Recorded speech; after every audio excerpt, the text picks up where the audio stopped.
महाराष्ट्रामध्ये विरोधी पक्षच हा चुकीच्या मार्गाने चाललेला आहे असं वारंवार मी विधान घेतलेलं आहे की जे काही स्क्रिप्ट विधानसभेमध्ये फडणवीसांनी वाचून दाखवलेली होती तिच्या सत्यता किती आहे हे पहिले तपासून बघण्याचं कारण आहे। आपण पाहिलं असेल की जिल्हा नागपूरहून ज्याचं नागपूर कनेक्शन होतं त्याचा अजूनपर्यंत राज्याच्या जे पोलीस विभागाची आपण एटीएसच्या माध्यमातून जी चौकशी सुरू होती त्याच्यामध्ये या सगळ्याचं धागेदोरे त्याच्यामध्ये लागलेले होते आणि जिलेटिंगचा शोध पण तिथं लागलेला होता। हरेनला कोणी मारलं, गाडी कोणी आणून ठेवलेली होती, हे सगळे एटीएसला त्या ठिकाणी आलं होतं। पण आपण पाहिलं असेल की केंद्रीय तपास यंत्रणेने तातडीने हे प्रकरण आपल्याकडे घेऊन घेतलेलं आहे। केंद्रीय तपास यंत्रणेने एखाद्या तपासाला हाती घेतल्यानंतर त्या केंद्रीय तपास यंत्रणेला म्हणजे मीडियाच्या समोर जाऊन झालेल्या सगळ्या चौकशीचा अहवाल पर्यायानं जनतेला कळवलं पाहिजे की नेमकं या घटनेमध्ये काय, का केंद्रीय तपास यंत्रणा सांगत नाही, याच्यामध्ये कोण इन्व्हॉल्व आहेत हे सांगत का नाही। आखरी केंद्रीय तपास यंत्रणेकडे तुम्ही तातडीने हे प्रकरण घेऊन नेला त्याची कारण काय। आणि या सगळ्या प्रकरणामध्ये विरोधी पक्षच चुकीचं या महाराष्ट्राला वेगळ्या दिशेला घेऊन चाललेला आहे।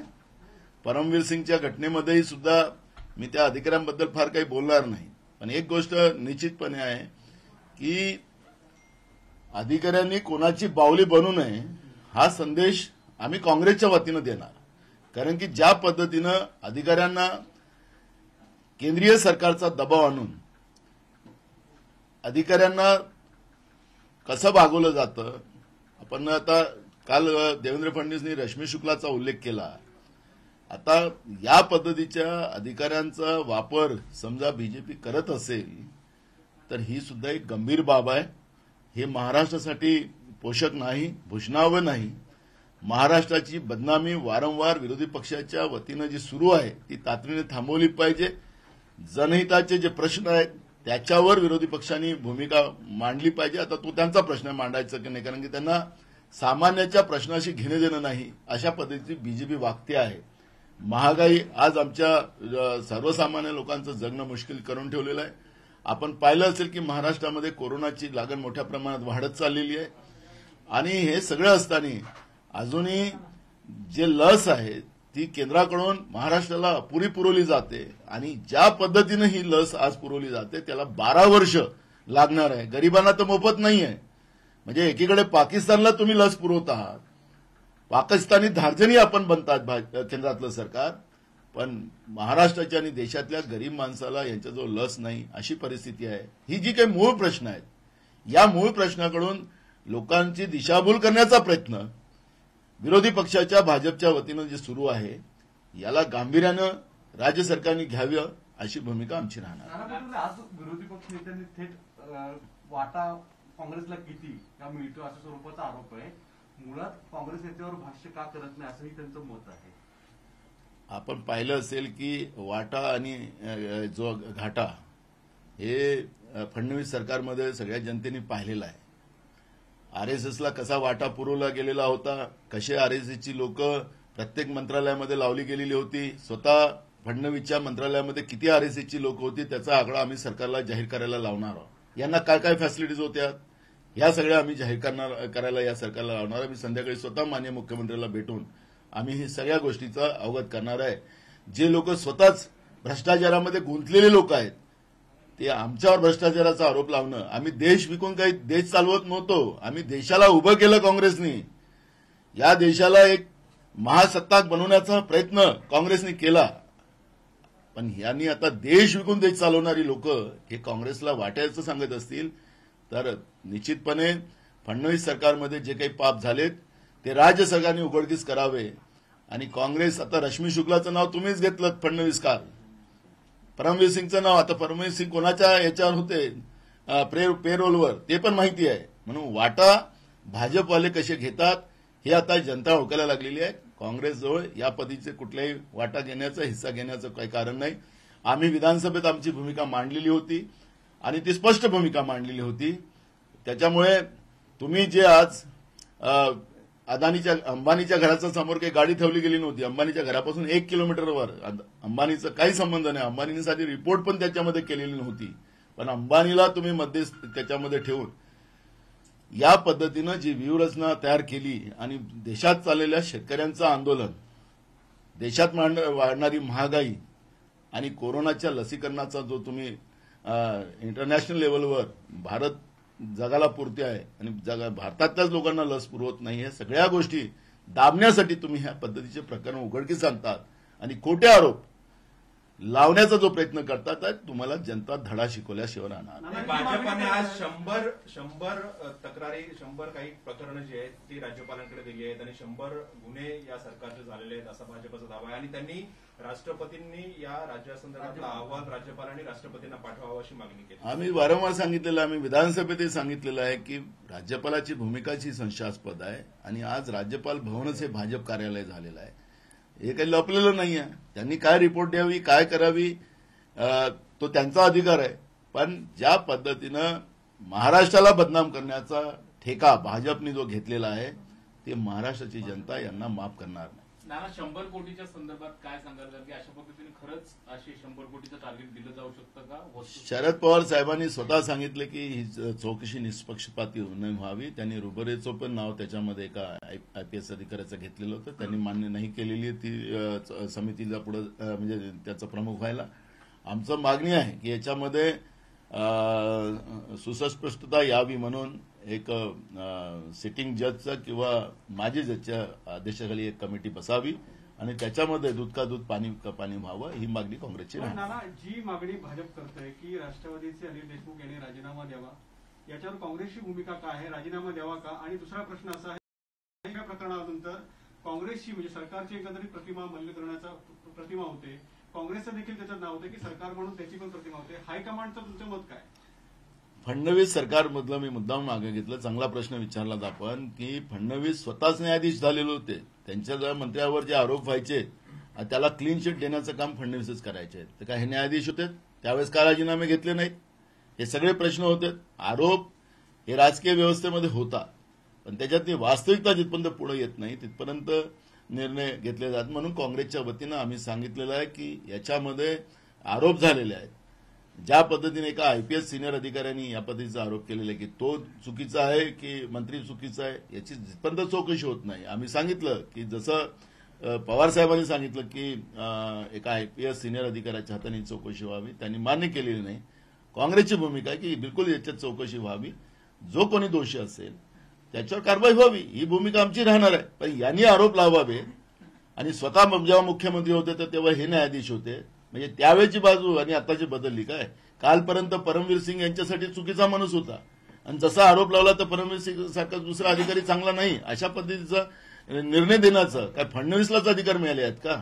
हे सगळे प्रश्न जनता बघते आहे आणि जनता या सगळ्या गोष्टीचं गांभीर्याने लक्ष घालते. शिवसेना नाराज आहे कारण अशाच प्रकरण काही दिवसापूर्वी घडलं होतं. संजय राठोडांवर कुठलीही तक्रार नव्हती, अशा वेळी संजय राठोडांचा राजीनामा घेतला गेला. पण अशा प्रकरणामध्ये जो एक आयपीएस अधिकारी आरोप करतोय पण तिथे राष्ट्रवादीच्या मंत्र्यांचा आयपीएस अधिकाऱ्याचा वापर कसा केला जातो त्याचा मी ट्विट पण विनोद रायचा पण उल्लेख केलेला होता, सत्यपाल सिंगचा पण मी उल्लेख केलेला होता. आयपीएस अधिकाऱ्याचा आयएस अधिकाऱ्याचा कसा वापर केला जातो भाजपच्या काळामध्ये हे सगळं देश बघतो आहे. त्याच्यामुळे मी त्याच्यावर खूप काही जाणार नाही म्हणून आम्ही त्याच्यामध्ये निष्पक्षपाती चौकशी व्हावी. कारण की परमवीर सिंगने आरोप केलेला आहे. मग परमवीर सिंग दोषी आहे की अनिल देशमुख दोषी आहे हे तपासण्यासाठी कोणाला लावावं लागेल ना. काही फडणवीस सारखा उद्धव ठाकरे साहेब न्यायाधीश तर नाही आहेत, त्यांनी तर असं कुठल्याही म्हणाले नाहीत. पण फडणवीस जसे ते मुख्यमंत्री असताना न्यायाधीशाची भूमिका निभवायची.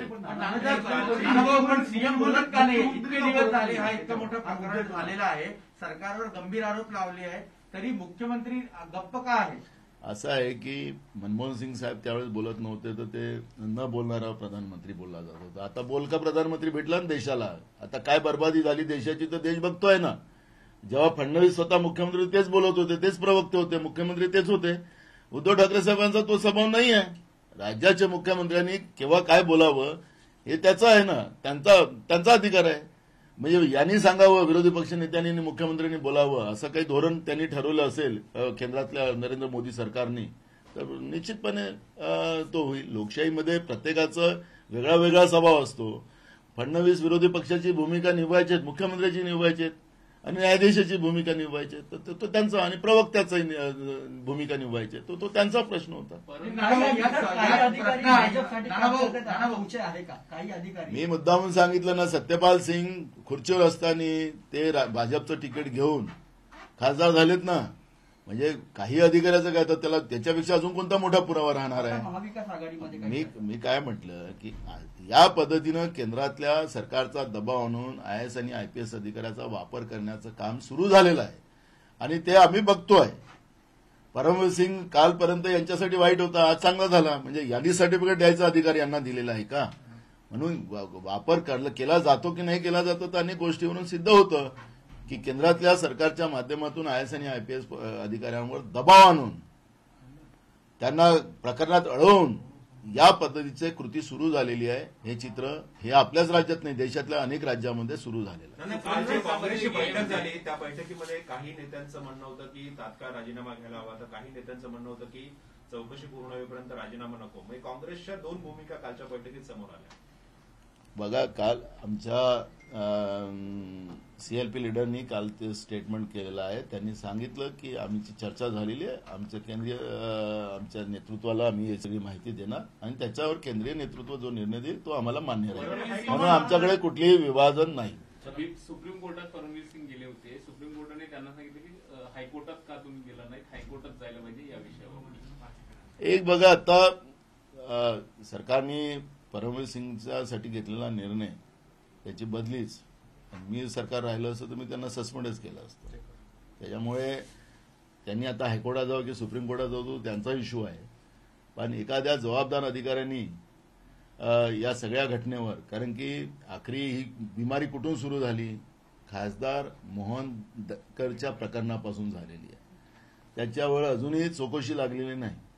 गुन्हे दाखल केलेत, आम्ही दबाव आणला काँग्रेसने त्याच्यामध्ये तेव्हा महाराष्ट्रामध्ये, आणि हे कमिशनर सांगत होते की ते गुन्हे दाखल होणार नाही. म्हणजे या पद्धतीनं वागणारे अधिकारी जे असतील समजा, आणि मुंबईसारख्या सेन्सिटिव्ह शहरातले पोलीस कमिशनर असताना सुद्धा या पद्धतीनं वागत असेल तर मी मगाशी सांगितलं की मी राहिलो होतो त्याला सस्पेंडच केला असतं, बदली नसती केली. एक मिनिट मराठी तुमचे जे रिपब्लिक चॅनलचे जे संपादक होते अर्णब गोस्वामी, त्यांना दिलासा मिळालेला आहे आणि कुठतरी ज्या पद्धतीनं प्रकरण जे टीआरपी केसमध्ये कुठतरी वीक केलं जातं असं तुम्हाला वाटतं? असं आहे की आता त्या चॅनलचं काय चर्चा करावी. आता सचिन वाझे टायगन हॉटेलमध्ये बॅग घेऊन जाताना वगैरे सगळे ते दाखवते, सगळे त्यांना माहीतच आहे ना. आणि तो सीडीआर फडणवीसने जो डिक्लेअर केला होता तो सीडीआर कुठं गेला आहे, काय केलंय, घटनेला कसा भाऊ बनवायचा, तो त्यांच्याजवळून शिकण्यासारखं आहे. आणि ते बीजेपीचं चॅनल आहे, ते काही चॅनल त्या अर्णब गोस्वामीचं नाही आहे. त्यांना पाहिजे त्या सगळ्या गोष्टी, त्यांना त्यांच्यासाठी सवलती आहेत, त्यांना पाहिजे ते निर्णय ते घेऊ शकतात. ते बीजेपीचं चॅनल आहे, त्याच्याबद्दल आम्ही चर्चा करत नाही. नानाभाऊ तुम्ही सांगताय की तुम्ही मंत्री असं तर परमवीर सिंग यांना निलंबित केलं असतं, मग आता गृहमंत्री करत नाहीत तर काय मत आहे? एक बघा, मी सांगितलं की मी सरकार राहिलं असं तर बिलकुल कारवाई, कारण की एखाद्या घटनेला गांभीर्याने एखादा अधिकारी त्या लक्ष घालत नसेल तर ती सरकार म्हणून प्रशासकीय कारवाई करण्याचे अधिकार सरकारला आहे. मी ती भूमिका सांगितलेली आहे. त्यामुळे वाजेचं प्रकरण असेल, इव्हान मोहन देरकरच्या प्रकरणात असेल तर ते दोषी त्याच्यामध्ये पोलीस कमिशनच येतो. आणि मी राहिलो असतो तर बिलकुल त्याला सस्पेंड केलं असं, मी बदली केली नसती. नाना भाऊ आपने जो कहा कि मोहन डेलकर के मामले में क्या एफआईआर दर्ज नहीं हो रही थी, कांग्रेस ने दबाव बनाया तभी एफआईआर दर्ज हो पाई, क्या आपका एग्जैक्टली क्या पूरा मामला था? आपने देखा होगा कि विधानसभा में भी हमने इस इशू को जोर से लगाया था. हमने मोहन देरकर के मामले में हमने कहा था कि सुसाइड नोट है, सुसाइड नोट के मामले में तुरंत एफआईआर दर्ज होना चाहिए था. वो आदिवासी थे और इसलिए एट्रॉसिटी भी उसमें दाखिल होना चाहिए, यह हमने मांग की थी. लेकिन वो प्रकरण को आखिरी तक एफआईआर भी दर्ज किया नहीं जा रहा था. पुलिस कमिश्नर उसमें बहाना बना रहा था, यह हमने देखा है. और ये सब चीजों को देखते हुए पुलिस कमिश्नर की भूमिका ही संशयास्पद थी. वो मुंबई जैसे सेंसिटिव शहर के वो पुलिस कमिश्नर थे। ऐसे शहर में इस तरह का अगर अधिकारी रहे तो मुंबई के लिए भी प्रॉब्लम हो सकता है, और ऐसे अधिकारी को कोई पोस्ट पर रहने का कोई अधिकार नहीं बनता।